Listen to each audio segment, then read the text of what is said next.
नमस्कार traders ID में आपका स्वागत है। आपके साथ मैं हूं वरुण दुबे और मेरे साथ ट्रेडर्स आईडी खेलने वाले हैं कुशल गुप्ता। यहाँ हम आपको बताएंगे 20 दमदार ट्रेडिंग आइडियाज। लेकिन उसके पहले एक बार देख लेते हैं कि ग्लोबल संकेत कैसे हैं। हफ्ते का आखिरी ट्रेडिंग सेशन है और एक बात साफ समझ में आ रही है कि मार्केट्स में आज होने वाली है जम के पिटाई, क्योंकि यूएस के मार्केट से जो क्यूज मिल रहे हैं वो बेहद ही कमजोर है। सिंगापुर निफ्टी को देखिए, करीब करीब 240 पॉइंट के आसपास की गिरावट जो है वो सिंगापुर निफ्टी में देखने मिल रही है और इसका सबसे बड़ा कारण है यूएस के मार्केट्स और यूरोप के मार्केट। यूएस के मार्केट्स अगर आप देखेंगे तो कल अच्छी खासी गिरावट यूएस के मार्केट्स में देखने मिली।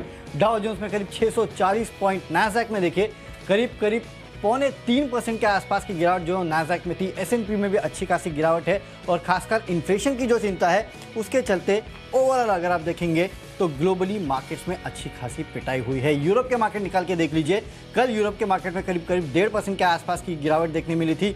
ईसीबी के जुलाई में दरों में करीब 1/4% बढ़ोतरी का प्लान है।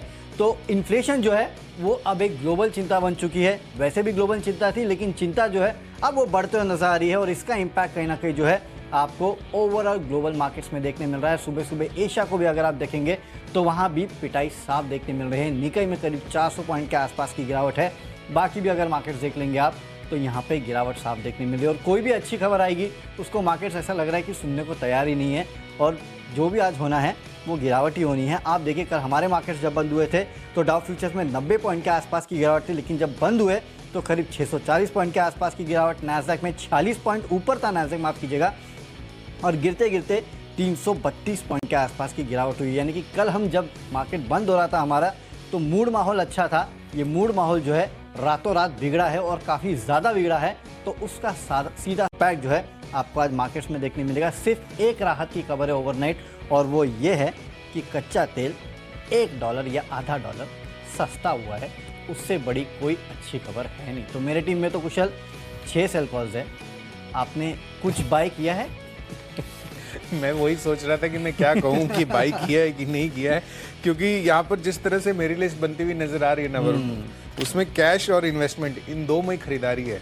फंडामेंटल भी खराब हो गए। चलिए, तो कुशल की टीम में कुछ ऐसे स्टॉक्स हैं जिनके फंडामेंटल भी खराब हो चुके हैं। हाँ। कुशल, मेरे पास कम से कम है ना 4 खरीदारी वाले। चलो ठीक है, तो उसमें वो 4 में भी 3 खबरों वाले हैं और एक इन्वेस्टमेंट है। इसके लिए 4 खरीदारी के कॉल है। नहीं तो शायद 4 भी नहीं होते आज के दिन। तो ऐसा था कि कैश में भी अगर बिकवाली का मौका मिलता तो हम कैश में भी बिकवाली कर देते। इस तरह का मूड और माहौल जो है वो आज खराब हुआ है। लेकिन चले कुशल, शुरुआत करते हैं। तो कैश का काउंटर आपने 2 खरीदारी किया ना, तो इन्वेस्टमेंट तो हमें पता है कुशल की तरफ से खरीदारी का। कुशल, कैश का और बता दीजिए। बिल्कुल, तो कैश बेस पे सबसे पहला कॉल है मेरा HOEC पर। कल मैंने आपको सिलान एक्सप्लोरेशन बताया था और कच्चा तेल जिस तरह से $124-125 के आसपास ट्रेड करता हुआ नजर आ रहा है, उस चीज को ध्यान में रखते हुए जितनी भी ऑयल एक्सप्लोरेशन कंपनियां हैं वहां पर आपको लगातार फोकस रखना चाहिए। इनफैक्ट HOEC की आप चाल अगर आप देखेंगे तो पिछले 5 दिनों से लगातार तेजी का ट्रेंड इसमें बना हुआ है। इनफैक्ट मैं ये देख रहा था कि 52 वीक हाई इस कंपनी ने कब बनाया था। 18 जनवरी को इन्होंने 52 वीक हाई का 245 रुपीज का टारगेट बनाया था और आप देखिए ऑलमोस्ट 213-214 पर ये कारोबार कर रहा है और बहुत ही जल्द ऐसा हो सकता है कि यहाँ पर ये वो 52 वीक हाई भी ब्रीच करता हुआ नजर आए, क्योंकि ट्रेंड या मोमेंटम जो है इस स्टॉक में इसी तरह का बना हुआ है। तो HOEC पर खरीदारी करिए। 220 रुपए के टारगेट के लिए 210 रुपए ये आपका स्टॉप लॉस बनना चाहिए। चलिए, तो HOEC ये वो 2 में से 1 स्टॉक है जहाँ पे कुशल खरीदारी की सलाह दे रहे हैं और 4 में से 1 स्टॉक जहाँ पे मैं खरीदारी की सलाह दे रहा हूँ उसमें पहला वेल्सपन एंटरप्राइजेस है। यहाँ पे आपको खरीदारी करना है क्योंकि इस कंपनी के लिए खबर आई है। खबर ये है कि highway portfolio actives highway infra को ये कंपनी बेचने वाली है।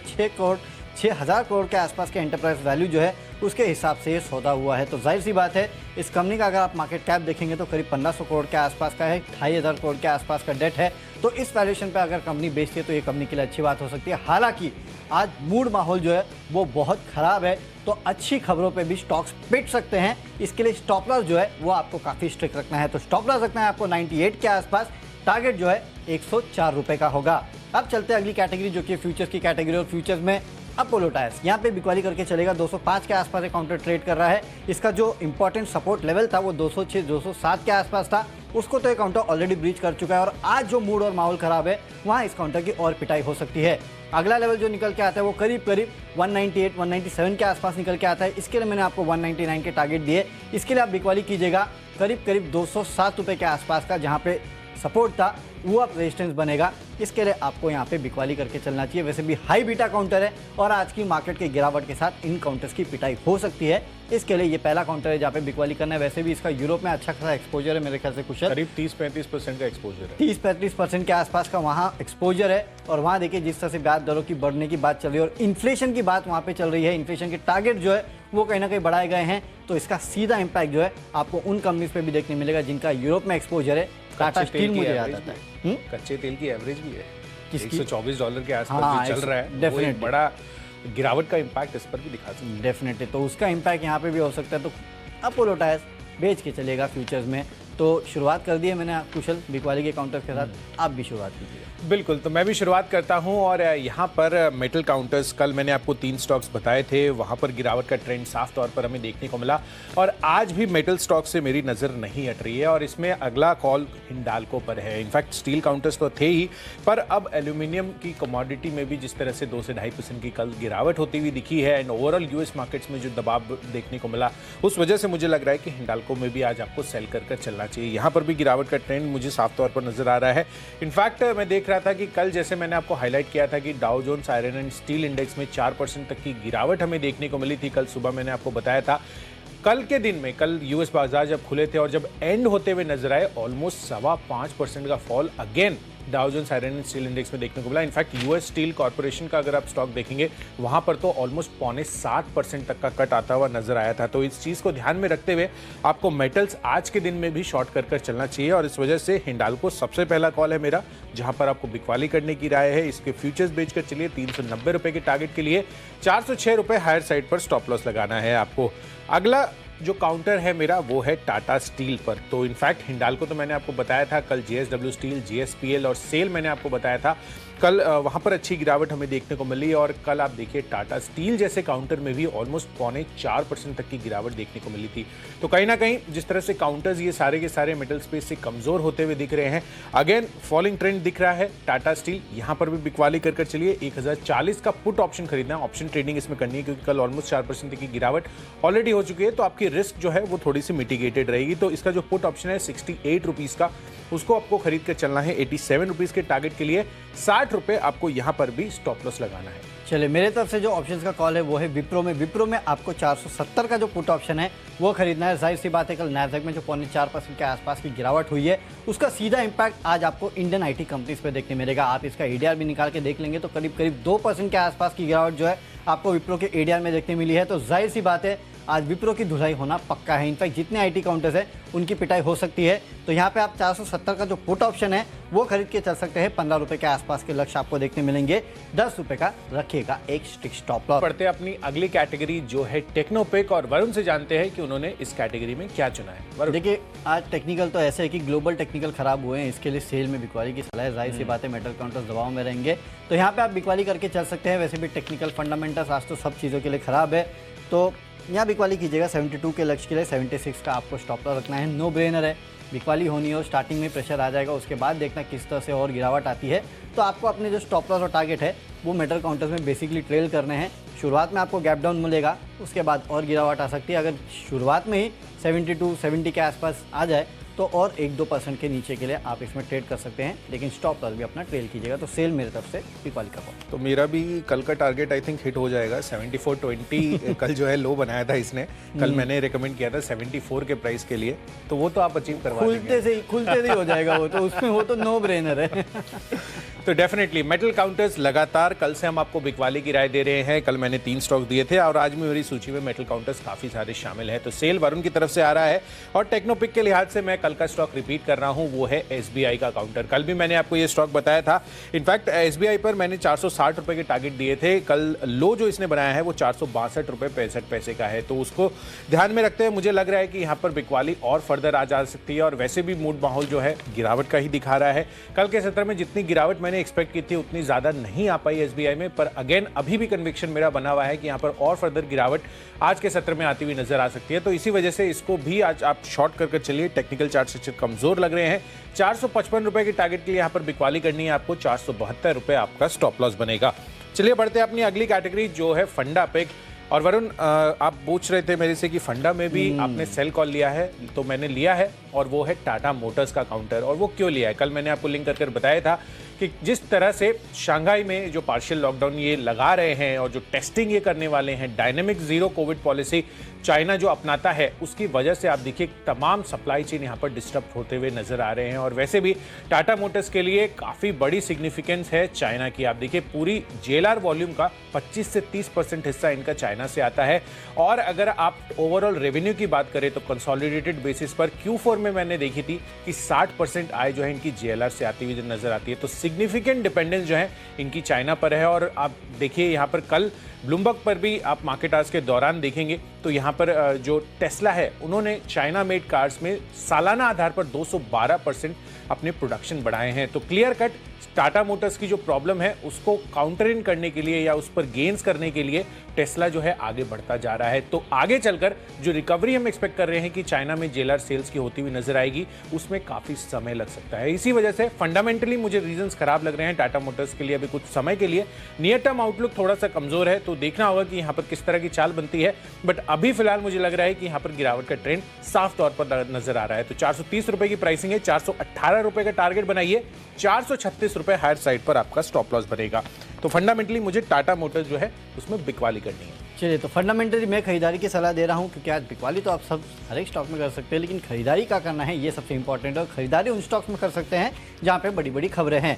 आईएफएल के लिए एक खबर आई है कि आईएफएल होम फाइनेंस में 20% के आसपास की हिस्सेदारी जो है वो अबू धाबी इन्वेस्टमेंट अथॉरिटी खरीदने वाली है। करीब 2000 करोड़ के आसपास में ये डील होगी। उसके लिहाज से अगर आप देखेंगे तो कुल वैल्यूएशन करीब 11-12 हज़ार करोड़ के आसपास आते हैं, जो इस कंपनी के ऑलमोस्ट मार्केट कैप के पास ही है। तो मेरे ख्याल से इस खबर के चलते आज इस काउंटर में अच्छी खासी तेजी हो सकती है। इनफैक्ट आईएफएल ग्रुप के जितने स्टॉक्स है वहां पे नजर रखिएगा। खबर इस स्टॉक के लिए आई है, इसके लिए स्टॉक को मैंने अपने टीम में शामिल किया है। 340 के लक्ष्य के लिए आप खरीदारी कर सकते हैं, 322 का आपको रखना है स्ट्रिक्ट स्टॉप लॉस।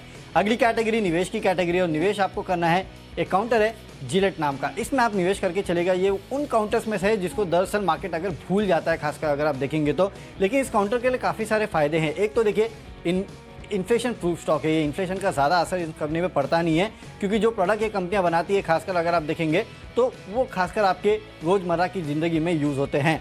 और वैसे भी अब कॉलेजेस है, ऑफिसेस है, सब शुरू हो चुके हैं, तो जाहिर सी बात है इस कंपनी के जो मेल ग्रूमिंग सेगमेंट के प्रोडक्ट्स है उनका इस्तेमाल जो है वो वैसे भी बढ़ने वाला है। इसके अलावा याद रखिएगा इस कंपनी का जो रॉ मटेरियल है वो स्टेनलेस स्टील है। और हाल ही में आपने देखा कि सरकार ने जिस तरह से स्टील हो या फिर बाकी प्रोडक्ट्स हो उसके ऊपर दाम कम करने के लिए जिस तरह से कदम उठाए हैं, उसका इम्पैक्ट जो है अक्रॉस स्टील सेक्टर आपको देखने मिलेगा, अक्रॉस स्टेनलेस स्टील सेक्टर आपको देखने मिलेगा। तो रॉ मटेरियल के कॉस्ट जो है वो भी इस कंपनी के यहाँ पे गिरते हुए नजर आएंगे। तो काफ़ी सारे फायदे हैं। बात यह है कि इग्नोर्ड स्टॉक है, इसके लिए पहला लेवल जो है करीब 5500 के आसपास का है, जिसके लिए आपको खरीदना है। अगर उसको पार करता है तो 6000 के लेवल के लिए भी आप खरीदारी कर सकते हैं। ऊपरी स्तर से काफ़ी गिरावट आ चुकी है। एक साउंड कंपनी है, ग्लोबली मार्केट लीडर है, तो यहाँ पे आप खरीदारी करके चल सकते हैं।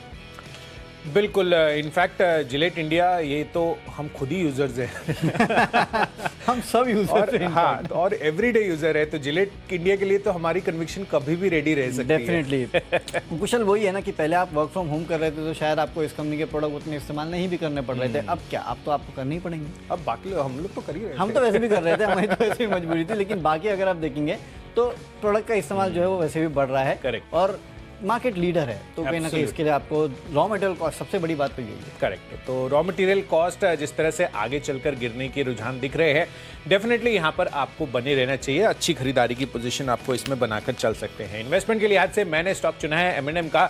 रीजन सेम है, प्रोडक्ट डिफरेंट है, बस यही डिफरेंस है। इनफैक्ट यहाँ पर M&M आप देखिए, यहाँ पर जो स्टील की बात कर रहे थे वरुण, जो एक्सपोर्ट ड्यूटी इन्होंने लगाई है 15%, डोमेस्टिक स्टील प्राइसेस में 10 से 15% की फर्दर कटौती देखने को मिल सकती है। और पैसेंजर व्हीकल्स हम देख ही रहे हैं कि किस तरह से 2022 इनके लिए काफी शानदार होता हुआ दिख सकता है। और मैं बात भी कर रहा था इनके मैनेजमेंट से, करीब 65 से 70% इनके कुल कॉस्ट कंपोनेंट का हिस्सा स्टील से आता है। तो कहीं ना कहीं इधर क्लियर कट इंपैक्ट आपको पॉजिटिविटी पे मार्जिन फ्रंट पर महिंद्रा एंड महिंद्रा में देखने को मिल सकता है। और वैसे भी अगर आप देखें तो अच्छी आरओई है कंपनी की, और आगे चलकर मैनेजमेंट का यही कहना है कि यहां पर फर्दर आरओई ये इंक्रीज करते हुए नजर आएंगे। तो महिंद्रा एंड महिंद्रा यहां पर खरीदारी करके चलिए, अच्छा पोर्टफोलियो पिक आज के सत्र में हो सकता है। 1 साल की अवधि के लिए यहां पर डेफिनेटली बाई करके चलिए। 1300 रुपए के टारगेट आपको महिंद्रा एंड महिंद्रा में बनाकर चलने चाहिए। चलिए बढ़ते हैं अपनी अगली कैटेगरी, जो है खबरों के दम पर।